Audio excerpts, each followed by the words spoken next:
Here's a story that's perfect for today because it's Artist Day.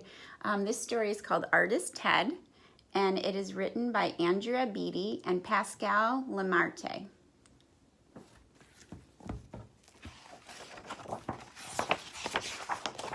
One morning, Ted woke up and got out of bed and looked around the room. It looked the same as it did every morning.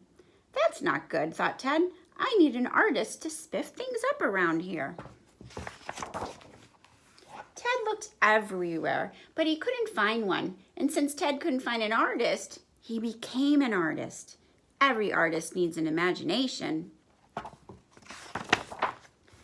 I have one of those, said Artist Ted, and he imagined a monkey juggling stinky socks. Now, if only I had a paintbrush.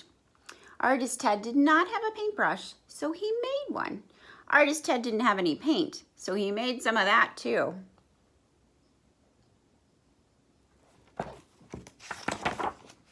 He looked around at the white walls and he was inspired. Artist Ted painted and painted and painted. His mother was impressed. What is that? She asked. It is my masterpiece, he said. I call it green. It isn't green, said his mother. Do we have any pea soup? Asked Artist Ted. Go to school, said his mother. At school, Artist Ted walked down the long white hallway. He was inspired.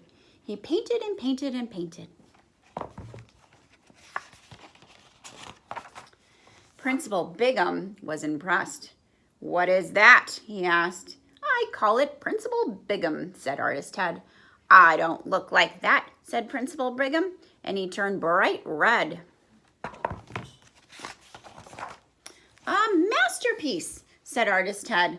Go to class, said Principal Bigham. That's the name of my other masterpiece, said Artist Ted. Go to class. Principal Bigham was speechless. No need to thank me, said Artist Ted. It's all in a day's work for a true artist. Artist Ted went to Mrs. Johnson's class. There was a new student in class. His name was Pierre, and he was very quiet. Pierre wore a beautiful white shirt and sat right in front of Artist Ted. Artist Ted was inspired. He painted and painted and painted. Pierre was not impressed. He frowned and did not speak. A mime, said Artist Ted, and he waved at Pierre. Pierre frowned harder and he sank down in his seat.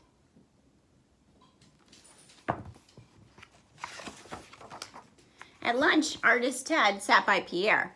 Pierre poked his potatoes with a fork and pushed them into a pile. A sculptor, said Artist Ted, and he helped Pierre make a masterpiece. Pierre was not impressed. He frowned again. He stomped his feet and jumped up and down. A dancer, said Artist Ted, and he danced all around the room. He finished with a gigantic bow. When he stood up, Pierre was gone. An escape artist, said Artist Ted. Wow! Artist Ted looked everywhere for Pierre. Mrs. Johnson in her class looked for Pierre too. Principal Bigham ran this way and that. Help, he yelled. Call the weatherman. Call the gardener. Call the library. Just call someone.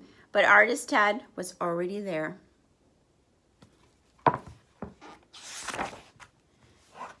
He found Pierre high in the tree. Just then the weatherman arrived with the gardener and the librarians. They watched Pierre's teardrops splash onto the grass. At least he's not snowing, said the weatherman. Could he water the shrubs too? Asked the gardener. Hope he doesn't get the books wet, said the librarian. Artist Ted looked around the playground. He saw the white wall of the school building, and he was inspired, but he needed help. He told Mrs. Johnson, and she told her students. They painted and painted and painted.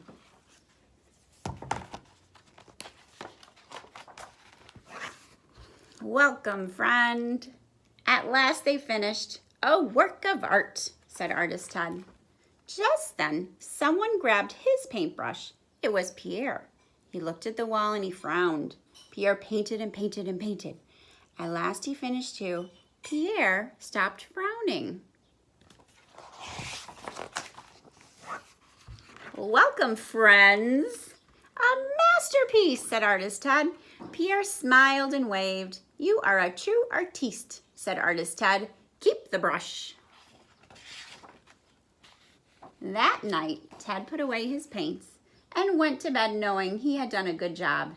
There are so many wonderful arts to explore, he thought. How could anyone try them all? Ted did not have a clue. But I could get one, he thought, if I had a magnifying glass. The end. I hope you guys enjoyed the story, Artist Ted.